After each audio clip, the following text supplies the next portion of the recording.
शेतकरी बांधवांनो नमस्कार, मी वैशाली।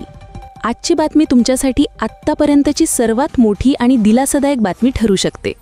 पीक विम्यासाठी तुमचा जो काही संघर्ष सुरू होता, तुमचा जो काही प्रतीक्षेचा काळ होता, तो आता संपण्याची दाट शक्यता आहे। कारण येत्या सोमवारी शेतकऱ्यांच्या खात्यात पीक विम्याची आत्तापर्यंतची सर्व थकीत रक्कम जमा होणार असल्याची माहिती समोर येत आहे। होय, तुम्ही बरोबर ऐकलं। खरीप 2022 पासून ते नुकत्याच संपलेल्या रब्बी हंगाम 2024-25 पर्यंतची ज्या ट्रिगरमधली आणि ज्या हंगामातली भरपाई थकीत आहे, ती सगळी भरपाई शेतकऱ्यांच्या खात्यामध्ये जमा करण्यात येणार आहे। विशेष म्हणजे गेल्या खरीप हंगामातील काढणी पश्चात नुकसान भरपाई आणि पीक कापणी प्रयोगावर आधारित भरपाई अनेक शेतकऱ्यांना मिळालेली नव्हती। ही रक्कम देखील आता शेतकऱ्यांना सोमवारी मिळणार आहे। केंद्रीय कृषी मंत्री शिवराज सिंग चौहान स्वतः एका कार्यक्रमामध्ये एका क्लिकवर शेतकऱ्यांच्या खात्यामध्ये ही सगळी भरपाई जमा करणार आहेत। पीक विमा कंपन्या आणि राज्य सरकारने त्यासंबंधित सगळी तयारी पूर्ण केली असून तशा स्पष्ट सूचना केंद्रीय कृषी मंत्रालयाने दिल्या आहेत। पण हा पैसा आत्तापर्यंत का अडकला होता? शेतकऱ्यांच्या मनात गोंधळ का होता?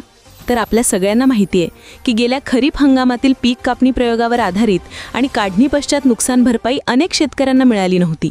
पीक विमा कंपन्या सांगत होत्या की राज्य सरकारने आपल्या हिश्श्याचा विमा हप्ता भरलेला नाही, त्यामुळे आम्ही भरपाई देऊ शकत नाही। दुसरीकडे राज्य सरकारने आपला हप्ता भरल्याचे कृषी विभागाकडून सांगितले जात होते। शेतकऱ्यांनी स्टेटस चेक केल्यावर राज्य सरकारकडे अनुदान प्रलंबित असे दाखवत होते।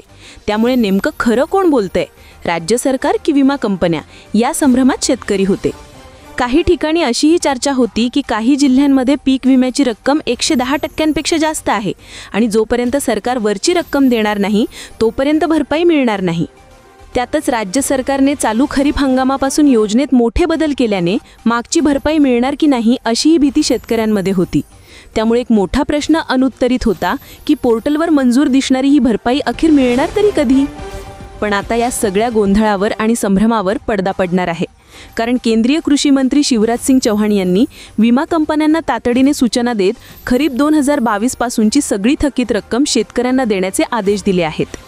केंद्रीय कृषी मंत्रालयाने विमा कंपन्यांना स्पष्ट निर्देश दिले आहेत की विमा दाव्याची रक्कम तात्काळ मंजूर करावी, दाव्याची तयारी करावी आणि थेट शेतकऱ्यांच्या खात्यात पैसे जमा करण्यासाठी दाव्यावर डिजिटल स्वाक्षरी करावी।